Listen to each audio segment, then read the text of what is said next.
broadcast network, AFTERBUZZ TV. Over 20 million weekly downloads in over 150 countries, and your #1 source for after-show entertainment.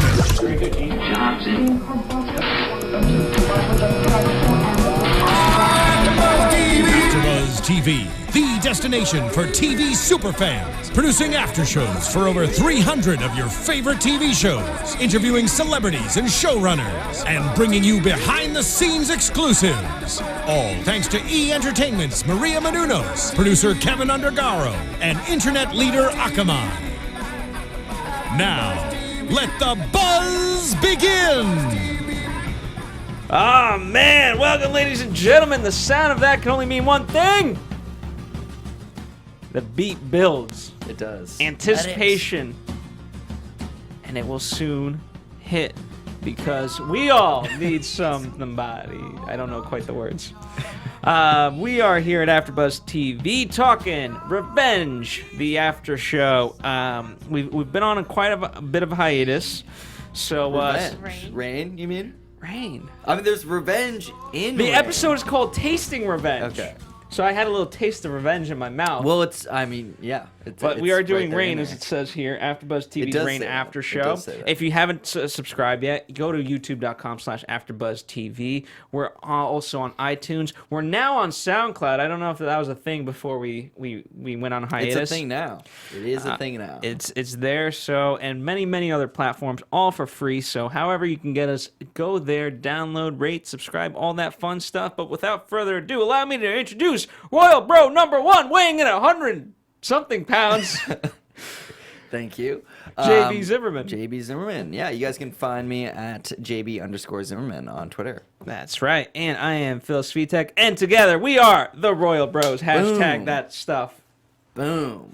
No Keaton. Dude, it was actually a perfect episode for the Royal Bros to kind of handle it, too. That's right. That's right. Because, Keaton is away on assignment. Fania's finishing up assignment. She'll be back in April, and Keaton will be back next week. This episode should have been called The Affair. Everyone was having an affair. Yeah, or breaking up. Just relationships. Intense. If you want to know the upside of love, this was not the episode to watch. Yeah, no, this reminded me of how I felt like after seeing Gone Girl. I was just like, relationships are no good. They're just no good. Just, sometimes the exchange of money, which Greer is finding, how it all works, might be the better way. Yeah, well, it's interesting. I mean, even the hookups, I guess, were also, they were tainted in a certain way where it wasn't this is a beautiful budding relationship that has, a lot of potential. It's oh no, her husband is trapped in jail. She's a madam. He just busting in there.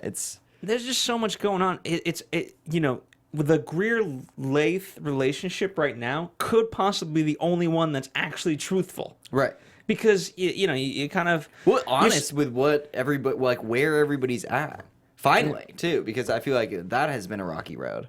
I know, and what I loved how Greer said, it is now you who is embarrassed to be seen with me. Right. The tables have turned. They have, he's kind of, and he's done I go back to season 1. He's done exactly what he said. I will gain status, and you will want me. Right. Boom. Just mission accomplished. He's but yeah, at the same time, I mean, I think he coming from nothing, it's easier for him to respect that he's lived his entire life one way, just because he does get a little bit more status. It doesn't change him as much as someone who grew up in a life of everything that she knows was do not mess around. You're a lady, you have to act a certain way, you can be ruined so easily. Yeah. It's how much does he have to lose in this? Exactly. That's what I'm saying. He's in the armed guard, basically. So what? He takes a wife that's married. It's not really. I don't think he's gonna lose anything by being with her. Yeah. So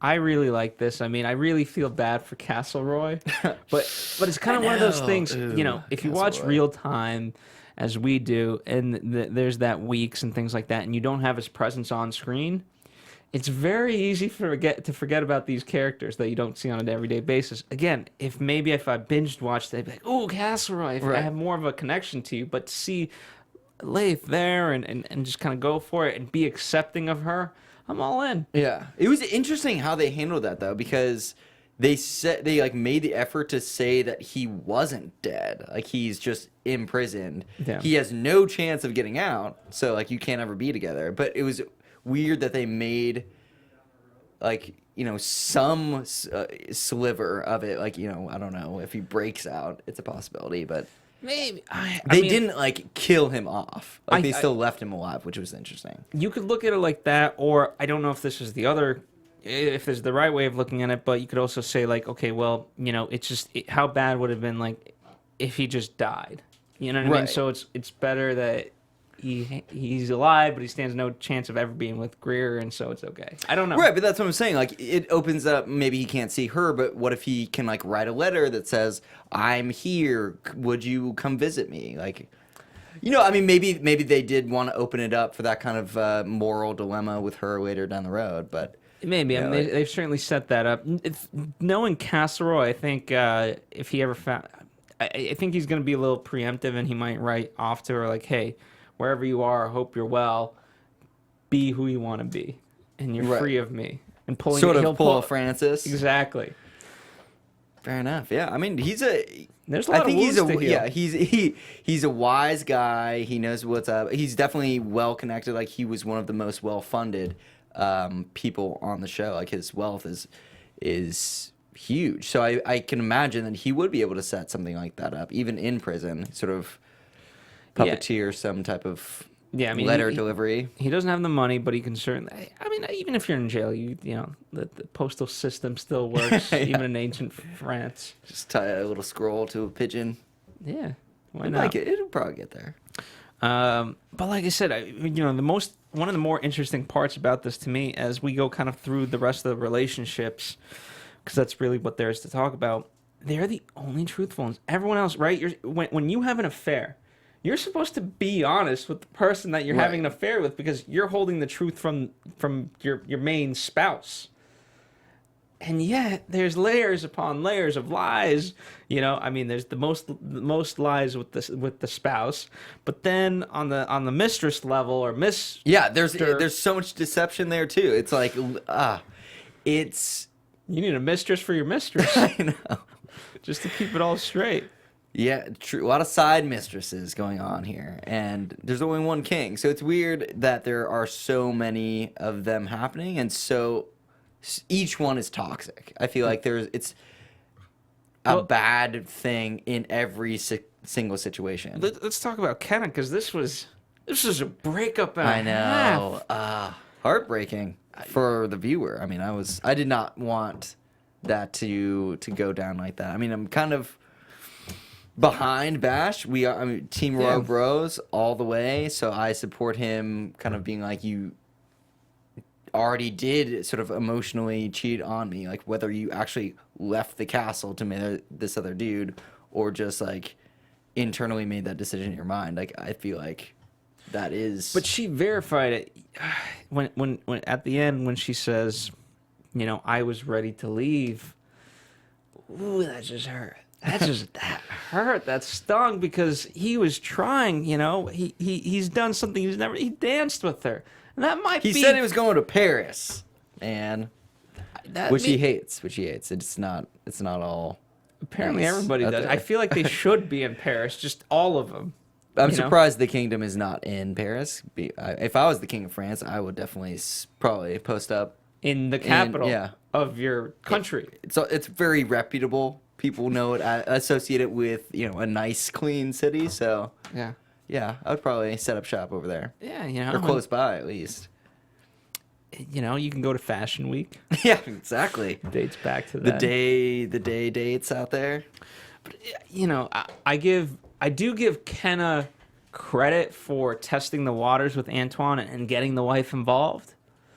But it shouldn't have been a thing. You're right. That was a power move that I do respect. Like, she did think before she acted. She wasn't just overwhelmed with unhappiness with her own marriage and emotion towards, like, a new relationship that she did sort of think before she acted, which was respectable.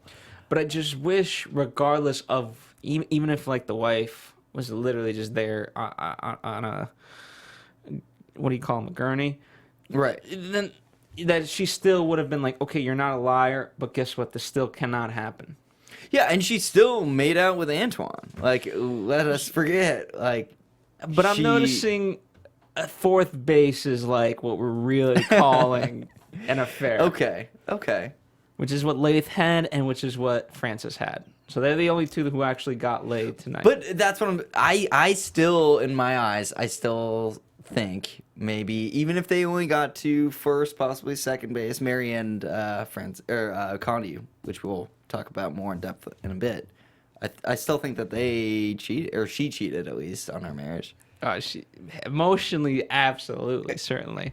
Yeah, I mean, and Antoine, what I like is that all of these things are just so complex in the sense of with Antoine, you know, his welcome is just absolutely out the gate, and I like how that where just kind of go from here, because she's now confronted him and said, "You were just after this because you wanted revenge on my husband," Right? And he says, "You know, it started like that, but you know, your marriage is in shambles, FYI."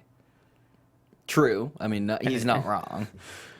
But it could have been it's saved. definitely I feel like it could have been saved, though. I think it still can be. I don't like. I think. Do we want it to be though? At this point, I feel I wanted it to be saved, but now I don't know how I feel. I mean, I want it to be. I like both Bash and Kenna, so I don't want to see either of them ruined. And I think Kenna honestly has like more to lose because she can't just find another guy. Like she either is that's Antoine's mistress or she's like thrown out on the street. Okay, but that's a terrible reason to be with someone who it's like, right? Hey, no, sweetheart, exactly. I don't. Think I realize my position, and I still want to be your wife because right now I don't have anything going on. No, exactly. I'm just saying, if say they do, I guess, get a divorce. I don't know if they have those annulment, whatever. Bash is gonna be okay. Like he's like an illegitimate son of royalty, but you know that is something. Like he was born of the king. I feel like Francis and Bash, right? Francis is seeking sort of counsel through Lola. Bash and him just need to talk. They are the royal bros. Yeah, they need to go on a because they're going through the same experience, and I feel like they could help each other. And unfortunately with Kenna, it's one of those situations like when you have an argument and you say things that you shouldn't say, but you don't really mean them. This is one of those things that unfortunately she meant, and so you cannot take that back. Right. And that's what worries me, ultimately. I think if they could, if they even can repair their relationship, it falls like 90% at this point on Kenna because of what she made that choice that like she was going to come clean about all of this stuff. So like she kind of like he was at that stage trying to repair everything. She basically spat in his face. Yeah. And so I think at this point it's her kind of. And I think if it is to work out, she has to accept 100% blame, and she also has to be accepting of who he is and cannot try to change him one little bit. And if Bash, this is gonna sound so sexist, if he wants to change her, she's gonna have to be open to that. That's the only way I see it working. Unfortunately, I know you shouldn't change for the person that you love and blah blah. But now it's just things are rough. Yeah, I think it's a gray area. I think with change, because I think, like you were saying, there are some things about Kenna that like he would or could want to change. Obviously, her making out with other dudes off the table. But that's a change. That I think even more just wanting the need for a different life. Like, hey, if you're gonna be with me. You have to accept me. This. No, exactly. But there's small things that I think she can sort of get him to change. Not like his job or like everything about his day-to-day where she was coming from. But like, like she needs to be appreciated more. She needs him to dance with her every once in a while. Like the changes that he was going to make that he wouldn't have made had she not like asked for them. I think is okay. I think there is like, and definitely a lot less now because of what just happened. But Yeah. I think there's some like it's a two-way street, and he can come a little bit. I think you're right in the sense that he has to do those. I think the reason he should do them is because it brings them closer as a couple. I'm trying to figure out the best way to say this, but because right now she had the most hard hitting punch, Right. she has to give a lot more than she's going to take. I agree. At least at I the agree. moment. Yeah, At least for for right now.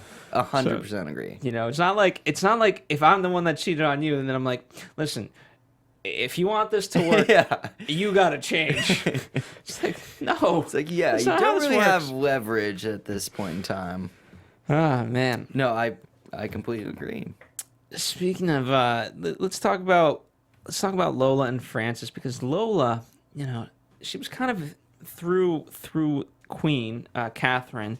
She was entertaining the idea of being a mistress, and yet still being very loyal to Mary. And at the end, when push comes to shove, she said, no. Right now you find Right. comfort, but you may not later. Exactly. I really like that moment, and like, I'm also at the end of the day pro Francis and Mary. That was a good thing. I was like, yes, Lola did take like the ultra high road. She, went against, because I think she was sort of feeling like, yeah, it would be a good fit. Like, he's the father of my son. They have had like a short relationship before, so it's very comfortable with them. I think she made the right call just because she is in a very delicate place. Like, she, has connections to him, but she first had connections with Mary. So, there's two people that she'd be hurting, that she cares, like, the two people she cares most about. Yeah. I mean, aside from her baby, she would be hurting so directly. So I think she made the right call. And I was happy that it didn't get, like, even, because that just would make any chance of Mary and Francis getting back together like so much harder. Absolutely. And, I take back an earlier comment. Francis and Lola have been truthful with each other. So they are, like Greer and Leith, Right. the other people that, again, are honest with each other. And Lola, I give her a lot of credit. She really is smart. I don't know if she, quote unquote, could ever be queen material. Not that that's an option in any sort of way, but she's really guiding him in a good direction. So I respect that of Lola. And I by the way, the talking of the baby, of the innocence and things like that, I feel like we've been down this road. I feel like Francis to King Henry was like, oh, look at this poor innocent child. Hopefully we can change the world and he can grow up in a great world. Right. It's like, it doesn't. History seems to be repeating in the worst Yeah, ways. no, definitely a circle there, but I think a good one. Seeing them come into these parental roles definitely is kind of a natural feeling. Like, he is, in a lot of, not just those, Francis is in more ways kind of becoming a king, like, as that role was back in those days. It is a accurate docu-series we're talking about. It is. So it's, I see him doing some of the same things that Henry was doing, having mistresses, ruling, like, being, like, saying everything with conviction, like, making a decision, and just, that's it. Before he was young, he was kind of flip-floppy, undecisive, and I think that's really where he got into trouble. Like, he didn't communicate exactly what he wanted and make decisions quickly, so other stuff started to happen around him. Yeah. And then there were secrets, and it just got out of hand. And what I liked about tonight's episode, the whole wine tasting aspect of it, where he's bold, right, was one of the words that they used to describe the wine, and obviously they compared it to the king, which I think is very fitting. Yeah, a lot of innuendos with the vintage as well. Yes, absolutely. And so there's a lot of symbolism there, and it's interesting when Narcissa's niece takes him, he puts the crown down almost as if to say to her, do you still want me without my crown? Because it seems like you only want me for the crown. Right. And at least in that moment, she wanted him without the crown. And she had that great line it seemed like you got lost. Is that what you wanted? And literally, I think that's what he wanted in the moment. And then, but as soon as he wakes up from that, he's like, I gotta go. Yeah, he's like, what did I do? That was nice. And we get that great because we think right, it's tasting revenge. That's the name of the episode. And so we think he's doing revenge towards Mary, who we assume does the deed. But right away after that, we find out, no, stop right there, Condi. We're just gonna first base, maybe second base. And so even in the legal sense, she did not perhaps officially have an affair. True. Whereas, he did, but whatever, he's the king, so there is no affair. No, exactly. And that's, I mean, sorry to be sexist for the times, but that's absolutely how it was. Like, as we saw with Henry, there really isn't a consequence for kings having mistresses and, being promiscuous. But for we joked about the party.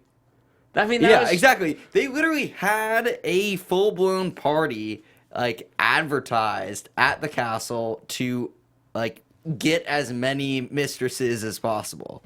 Yeah. Like, Greer should have been there. Just been That's what I thought was happening. I thought she was sending her women in there.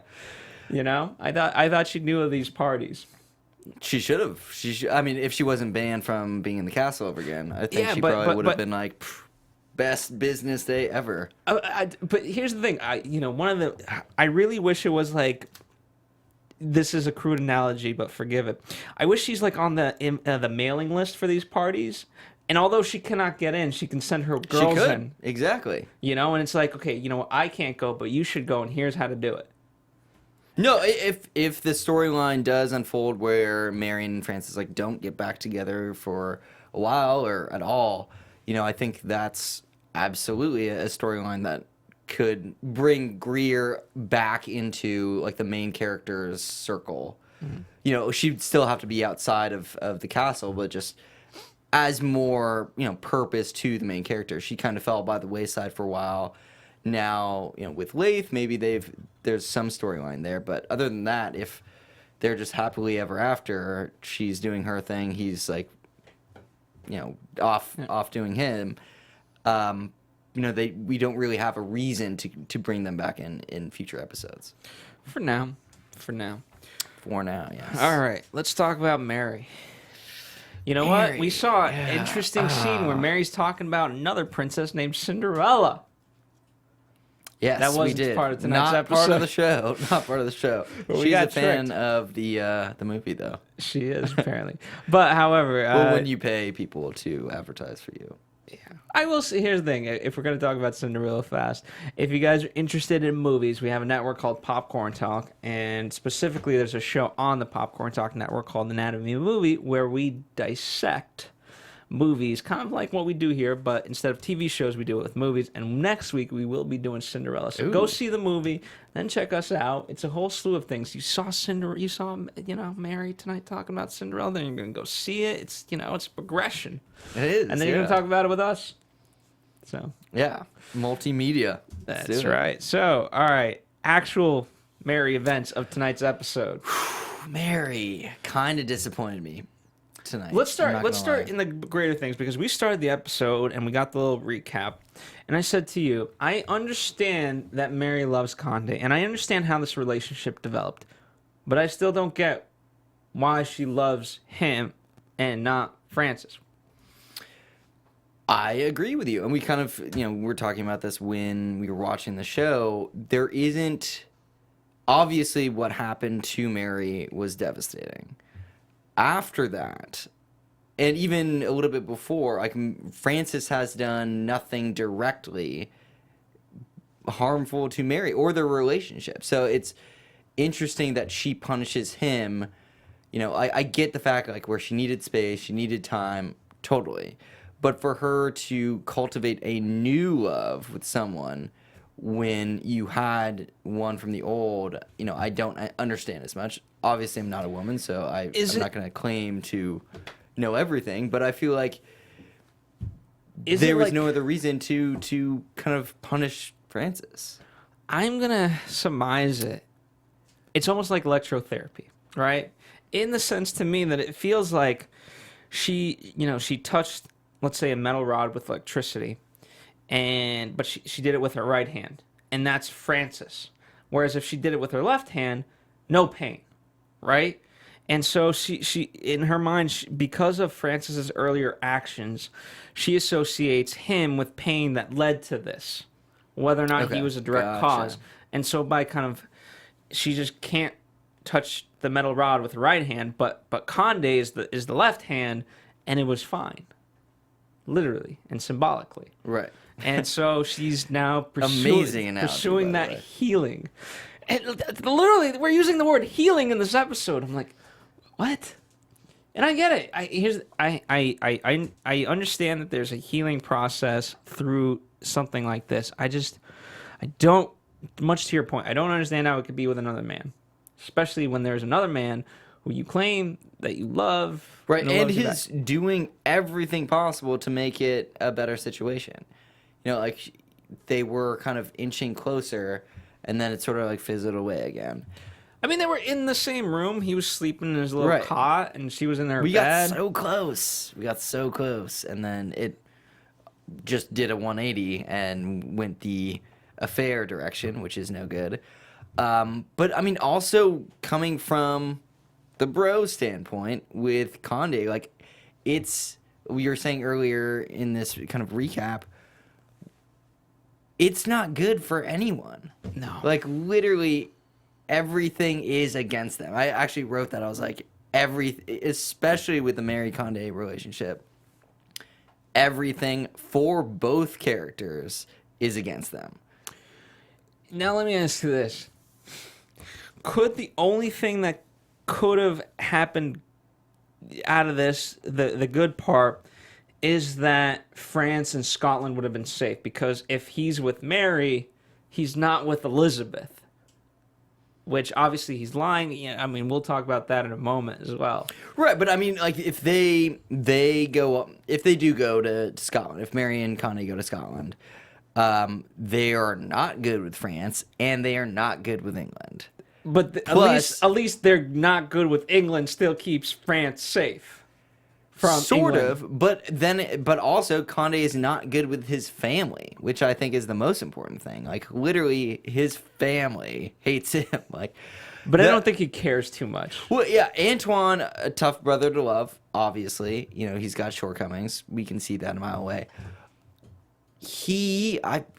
Near the end, like the end half of the episode, he was the only one talking sense. Like, to build your future off of another, like, not only married woman, but like another, like, the shambles of another relationship is not a good idea.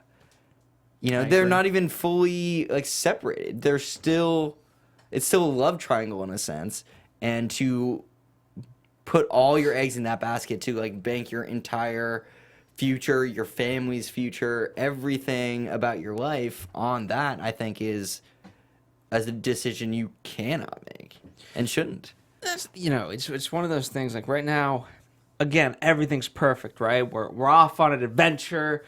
You know, we think we're going to Scotland. It's all exciting, and we're here. Nobody supposedly knows where we are. I understand you get quote unquote caught up in the moment, but to me, that's my number one pet peeve of, like, any relationship. Luckily, I've not actually gone through it, but to say, like, oh, it was such a thrilling ride. Well, okay, yes, because you know what? In the everyday non-fantasy world that we all live in, there has to be some sort of structure. And you know what? There's moments for fun and things like that, but the fact that you just want to alleviate all responsibility, and you know, Frances was willing to go with Mary to Scotland to help save Scotland.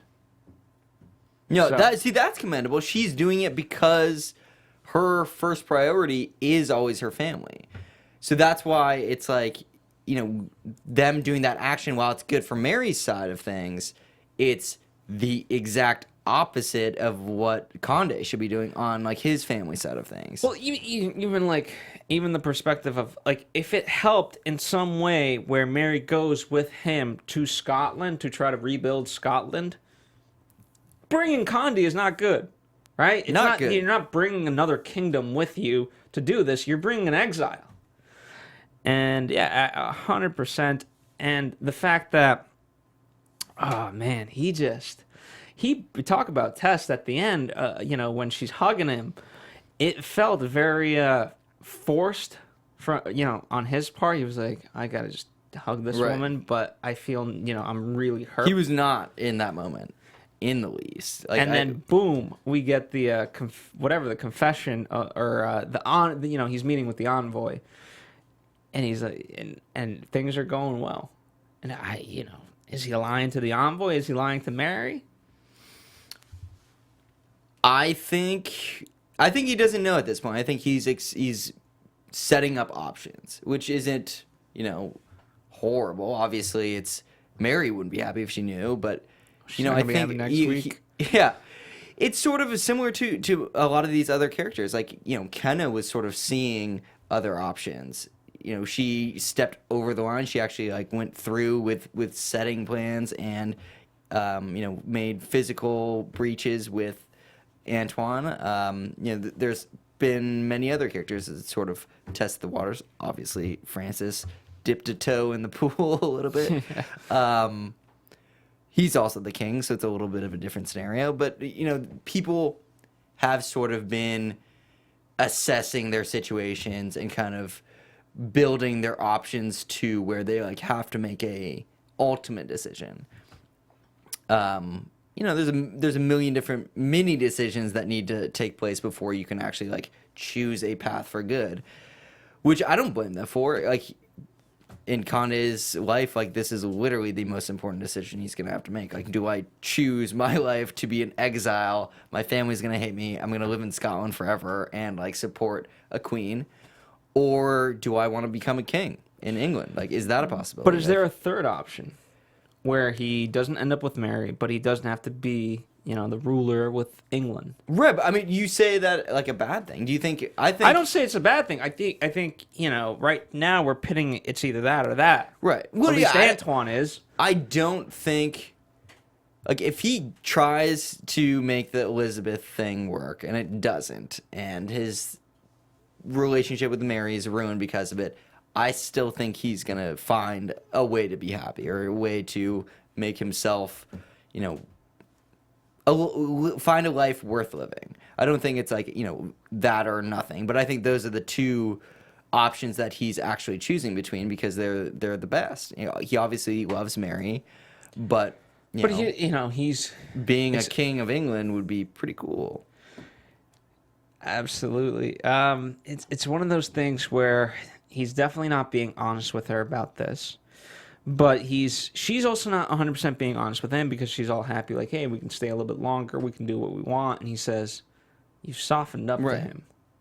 Exactly, and that's why I have to be a bro and feel for Conde. If I were him, I would probably go the Elizabeth route. Antoine pretty much summed it up for me. You can't build it on the ruins of another relationship just because well, that's why she was in love with Francis. Now she's in love with you. What's to say that might not happen again? Yeah. And he did say their love was a great love. Right. And it was. I was eating popcorn cheering when they were actually in love. But she also had a tiny little fling with Bash too. I mean, Mary's a great catch, so there's always going to be suitors for her. I think that Does she wear it without shame? Which I thought was a great line.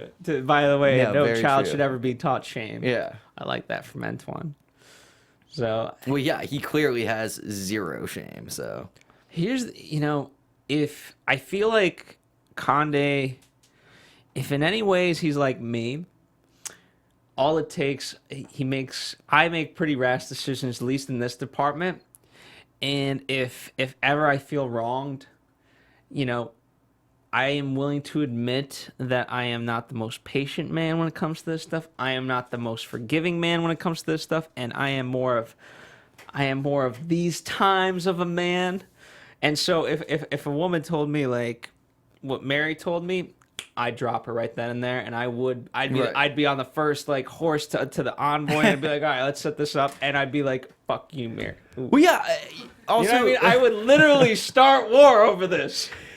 there might be a war like in the future. Like, I mean, all of these nations are, just on the brink. Like one bad negotiation can send it into chaos. So, but I think right now where Conde is going to be a little bit different. He's still going to play his cards with Mary, right. Whereas in my scenario, Mary would be like just dropped by the wayside. Yeah, she'd be like, "Hey, can I talk to you?" And I'd be like, "Nope, get away from me. I'm about to be king." Yeah, I would avoid her at all costs, and she'd be like, "Are you avoiding me?" No, that's true. That's true. I think Conde is making a mistake by leading Mary on, because I think it's, to me at least, it's clear that the Elizabeth path is a better one.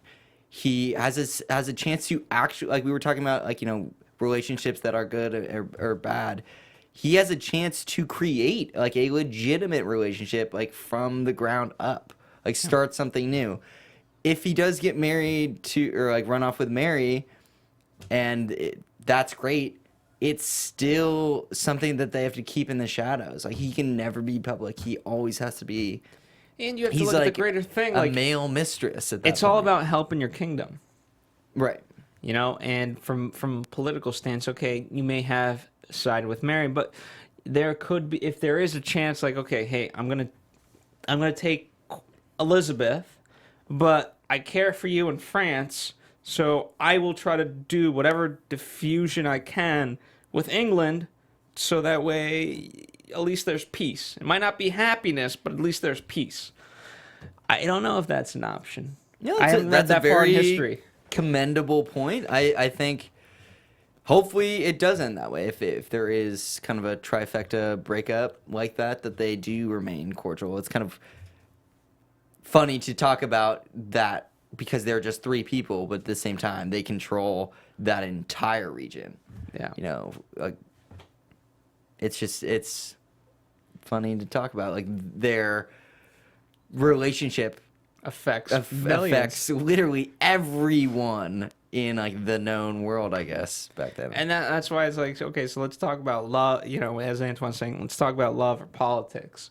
Like, you realize, like, in this scheme, like, if literally millions of people find out that we're at war over love, your dumb love, right? Really? That's why that you talk about Helen of Troy and things like that, and you're like, the lady that launched 1,000 ships, really? Exactly. It's just, over that. I'm all for you being happy and like with her, but millions of people are gonna die because of that. It's just like, it's a heavy weight that they have to bear, but it's because they inherit that role. It's like, celebrities have to accept the fact that people are going to take pictures of them. Like, you and I have accepted that a long time ago. Way back in the day. We love the shirts you guys make. We love the ornaments. We love the tweets. Exactly. We love the memes. You take the good with the bad. Like, granted, it is tough that you can't have, for Francis, like, he can't have a perfect relationship if he can't. But he's the king. He's got, like, unlimited wealth. He's got servants everywhere, like, at his every whim.